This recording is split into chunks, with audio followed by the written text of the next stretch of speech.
All right, Coach, if you could open us up with a statement about your victory over Clayton State. I think I can take a breath now, but it was a crazy game. We got up, they came back, took the lead, but I think the thing that stood out in my mind was just the resiliency of this team. They've been resilient all year long. They fought, they didn't give up. Clayton State makes you do a lot of things that are uncomfortable and create a lot of havoc, but we weathered the storm, made some big plays down the stretch, and the seniors don't want this to end, so they fought as hard as they could, and fortunately enough, we came out on top. I know you mentioned the seniors, but it seemed like Jo Snow had maybe the worst game of her career through the first 30 minutes or so, but then she came up, she hit a three, she found Courtney for the go-ahead layup, and she came up with a big steal. What can you say about her resiliency? It's amazing because I think she is at her best when her back's against the wall.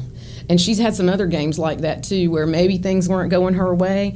But when the chips are down, you better watch out, because she finds a way to dig just a little bit deeper. And she did make some tremendous plays, the ones you're talking about, and then she stole the ball at the end on ball defense and got it back for us. So I was thinking yesterday about if I had to describe like each person, what I would say, and that's what came to mind for Jo was when her back's against the wall and you make her mad, look out. Jordan, let me go to you. You're kind of the emotional leader, at least from what I see every time you guys walk onto the floor. Well, Clayton's very physical. They have a lot of different players. They like to get after it. What was your guys' mentality at the start, because you get off to a 15-2 start? They're a great rebounding team, so our mentality was just to box out and try to limit them to one shot, as well as play as tough as them, like match their intensity. Also, it was big for us to stay together, like through the adversity. So as my part, I was trying to make sure everybody stayed together and stayed up and didn't get down. Caroline, for you, what adjustments were made there after that 9-0 run? Coach Hancock calls for a timeout. Clayton's on top by 3. You guys are able to take the lead. What kind of adjustments did you guys make? We tried to slow it down a little more. We were kind of rushed with their pressure, so trying to keep our head up, looking pass it across instead of maybe dribbling across, because that's when they pass or trap.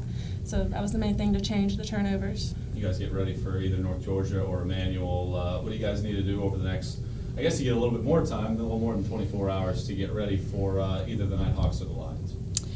Well, rest, get them something good to eat. They may need an ice bath or something. Maybe the coaches need an ice bath after that one. But rest and then get mentally prepared, for the next one. So, whichever team we play, we'll be ready for them as they will be ready for us. But this is what you work for all year long, and it's fun. And you just have to soak it all in and enjoy it, because you never know, what can happen or if Jordan would be back in this moment. So let's make the most of it.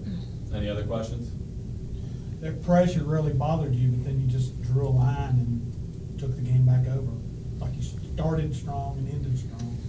Well, in the first quarter, I felt like we were getting some defensive stops and they weren't making baskets, so they weren't able to get in it as much. Then the second quarter, they made baskets and were able to frustrate us a little bit. But like Caroline was talking about, once we looked beyond the first line or the second line, we ended up getting some layups, and that's much easier said than done from the bench. Like, look down the court, but when somebody's all over you and pressuring you, that's hard. But once we did that, got a couple of easy looks. And then I thought Jordan made 2 big baskets as well. She drove the lane and then hit a jumper, which gave us a little boost as well. So, their pressure is something else, hard to simulate at practice. Plus, it's a luxury to have somebody like Caroline that can make free throws. Absolutely. And I thought, not to underestimate Alana Ingram. She came in and gave Jo a spell and maybe allowed her to see things unfold a little bit, because E is a different type point guard. If she can put her head down and get into some of those gaps and things like that. So just a good win. Anything else? All right. Thank you.